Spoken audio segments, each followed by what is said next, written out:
नमो नमः साथियों। जैसा कि आप सभी को विदित है, नेट की परीक्षा आ चुकी है और उसमें आप संस्कृत साहित्य 25 नंबर कोर्स से अगर तैयारी कर रहे हैं, तो उसके लिए कुछ नोट्स मेरे पास हैं, जिसकी वीडियो मैं बना रहा हूँ। आप सभी का फ़ायदा हो सकता है। देखिए सभी लोग। पहला प्रश्न है इसमें, इस टाइप के वेद से संबंधित प्रश्न है, वेद साहित्य से। वैदिक साहित्य क्या होता है? वेद शब्द का अर्थ है विद प्लस घय प्रत्यय से वेद शब्द बना है। विद धातु है। विद्यते ज्ञायते अनेति अनेनेति वेदः मंत्र ब्राह्मणयो वेदानां मधेयम्। ये आपस्तंभ से लिया है। शिष्य परंपरा में श्रवण करने रखने के कारण इसे श्रुति भी कहा जाता है। अब ऋषि कौन कौन से इसमें, तो सबसे पहले ऋषियों की चर्चा कर लेते हैं।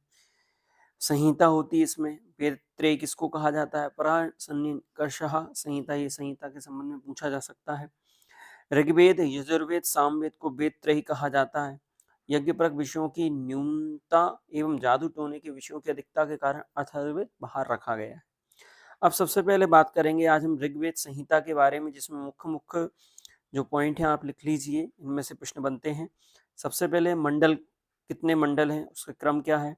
10 मंडल हैं, इसमें 85 अनुवाक हैं, 1028 सूक्त हैं, 10,581 लगभग इसमें मंत्र हैं, 1017 सूक्त और 8 मंडल के, तो टोटल ऐसे इसके हो जाते हैं। 48 सूक्त के बाद 11 खिल होते हैं, इसलिए 1048 हो जाते हैं 8 मंडल के। 48वें सूक्त के बाद 10-17 में आप 11 खिल जोड़ेंगे तो 1028 सूक्त माने गए। अष्टक क्रम क्या है?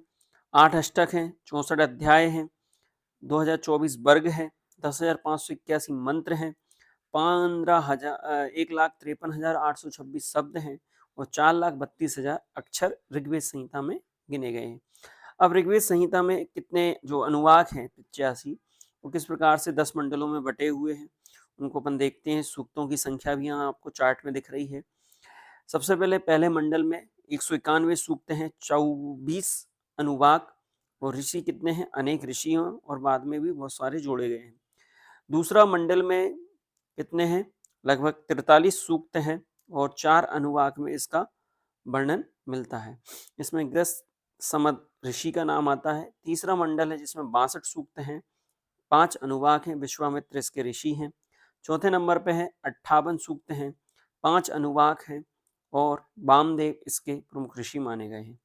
5वें नंबर के मंडल में 87 सूक्त हैं, 6 अत्रि, इसमें अत्रि ऋषि का नाम है। 6वें मंडल में 75 सूक्त हैं, 6वां अनुवाक है, हरद्वाज इसमें ऋषि प्रमुख हैं। 7वें में 104 सूक्त हैं, 6 अनुवाक हैं और वशिष्ठ इसके प्रमुख कवि माने गए हैं। गायत्री मंत्रोल्लोक शब्द इसी में किया गया है वशिष्ठ के द्वारा। 104 नंबर 7वें मंडल में। 8वें मंडल में 92 सूक्त हैं और 11 खिल हैं। इस प्रकार से टोटल मिलाकर के 103 हो जाएंगे। और 10 अनुवाक है, इसमें कण्व ऋषि, अंगिरस ऋषि हैं। खिल सूक्त का वर्णन इसमें है। 9वें मंडल में 114 सूक्त हैं और 7 अनुवाक इसमें हैं, इसके ऋषि नहीं दिए हैं। सोम पवनवान देवता इसमें प्रसिद्ध हैं।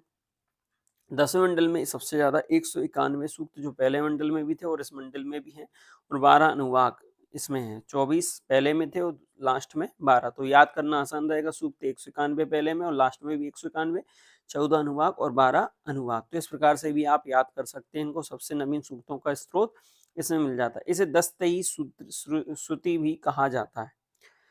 अब इसमें 3 प्रकार के सूक्त हैं, जैसे कि धार्मिक, लौकिक और दार्शनिक, जो कि आपको दिख रहे हैं तीनों, धार्मिक, लौकिक और दार्शनिक।